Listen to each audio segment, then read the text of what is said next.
And now, a thought from man. You know what? I'm honestly mad, and that's mostly due to Netflix's / DreamWorks new series, The Epic Tales of Captain Underpants. Oh, not because it's bad. Far from it. It's actually a really good adaptation of the books. Oh no. I'm mad because why the hell didn't we get this when I was a kid? I would have loved to see this growing up. I always wanted a Captain Underpants show. I mean, it just sucks that I had to wait until I'm fully grown to be able to finally get this. Like, come on. This would have been perfect as a kid. Oh my god. Like, it just angers me that it's like, I have to get this when I'm in my fucking 20s? Are you kidding? Damn. Ugh. But still, it's great that we still got something at all. So I can at least be happy we have a Captain Underpants series, and it's something for the next generation of kids. So there's that. The series is based on the movie that came out in 2017 that was based on the books from Dave Pilkey, and replaces the voices from George and Harold from the movie, which makes sense considering they were never going to get Kevin Hart to come back for this series. That would have just been kind of a miracle in and of itself. It's made by the people who worked on Adventure Time, Duck Dodgers, and even has Dave Pilkey as a producer on it, so thankfully they actually have the creator of the books on board to make sure they capture the spirits of the books properly. The main premise of the series is more or less just a villain of the week type of formula, and the villains come into existence because of two kids named George and Harold, and it's up to these two to call in Captain Underpants to stop the villains.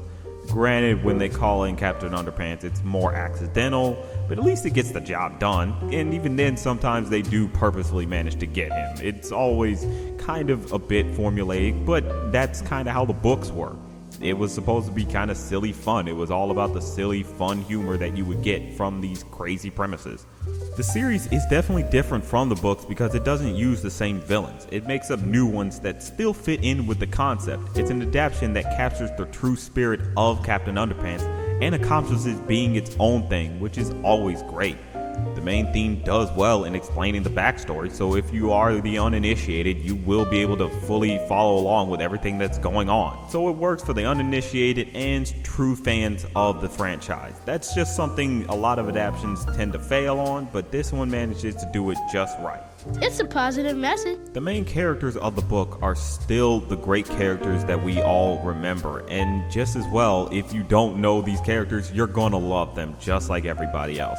The main duo, George and Harold, George being the black one, Harold being the white one, are the great duo of troublemakers from the books. They still get into trouble and come up with those crazy, nonsensical comic books. They decided to change up the voice actors for this series and actually get real child actors. And honestly, they fit the characters very well. I imagine these as the actual voices of George and Harold.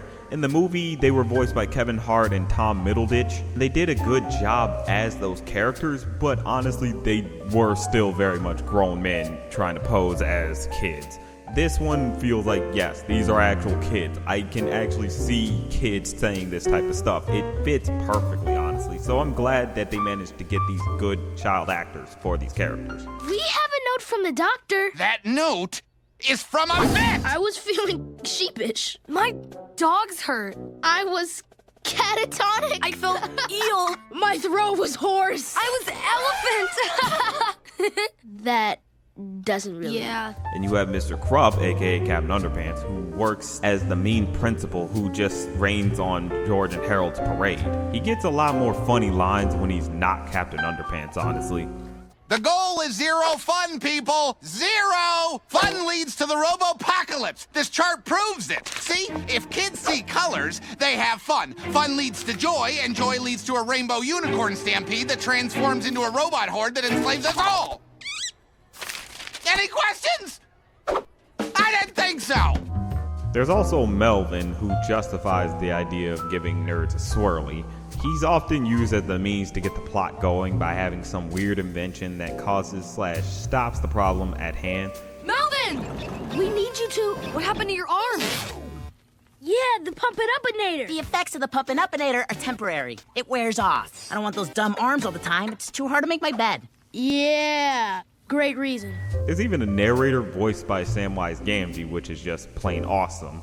Excuse me, we gotta go to the bathroom. Yeah, me too. In French. You want us to go to the bathroom in French? Oui, oui.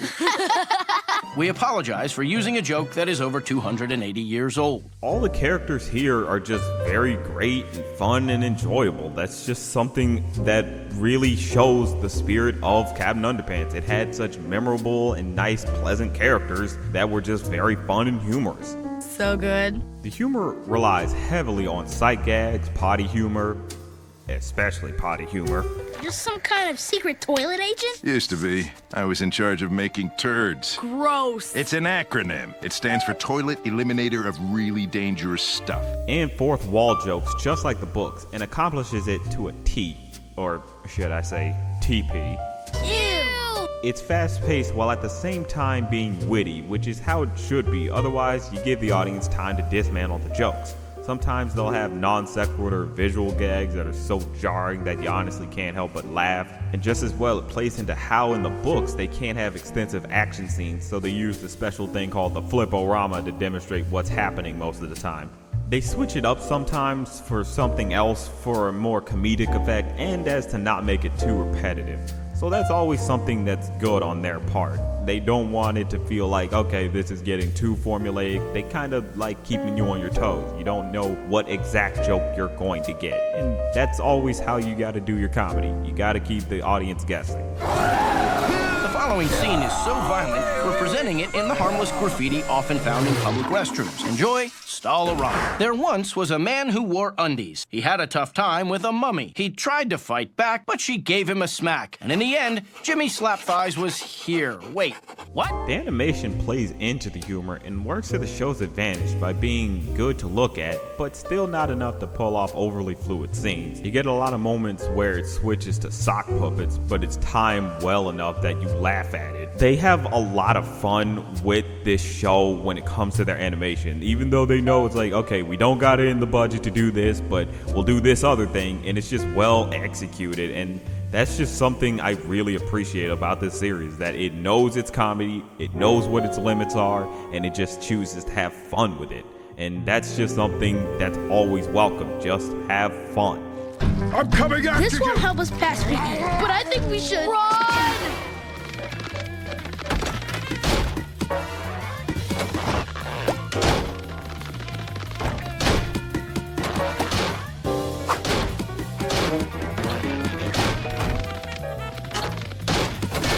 This is a very worthy adaptation of the Captain Underpants books. It captures the spirit of the books, which is what any adaptation should do. If you're going to do an adaptation, you have to do something unique and different from the source material. You gotta make it your own thing, and this manages to do that damn near perfectly. It doesn't try to pander to anyone and focuses on being funny with great characters. The humor shines phenomenally by being clever and fast-paced. The animation plays into the sight gags and feels like the books brought to life. This is one of those adaptations that pays proper respect to the source material while at the same time putting its own unique spin on things, and that's how it always should be.